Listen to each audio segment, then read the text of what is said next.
Wassalamualaikum warahmatullahi wabarakatuh.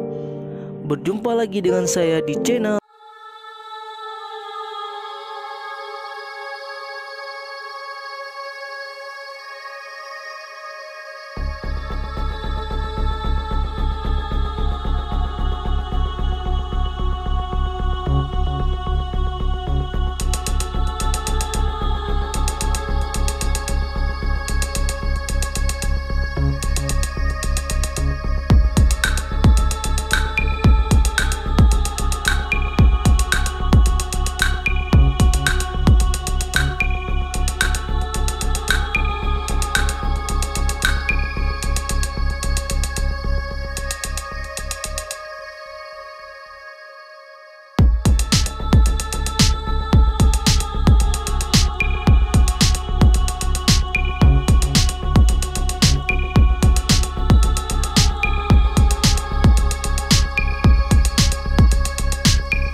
terbukti dan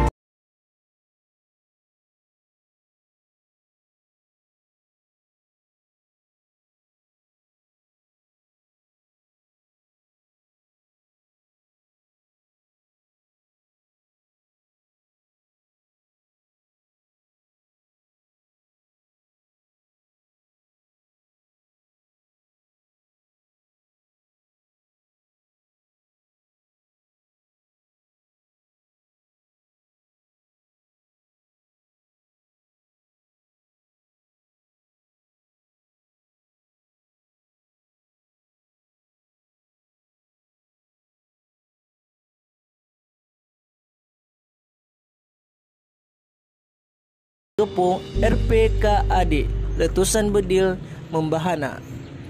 Saat itu yang menjadi korban 3 orang dan satu lagi hanya terluka saja. Salah satu yang wafat adalah Ilyas Leubeu. Singa Takengon ini syahid sebagai pejuang bangsanya. Darahnya membasahi bumi Indatunya. Tokoh karismatik itu wafat dengan meninggalkan istri bersama Salamah binti Salihin Inen Hudna. Oke, sekian pembahasan kami kali ini. Oke, kita jumpa dengan next video. Assalamualaikum warahmatullahi wabarakatuh. Semoga bermanfaat. Jangan lupa subscribe, like, and share.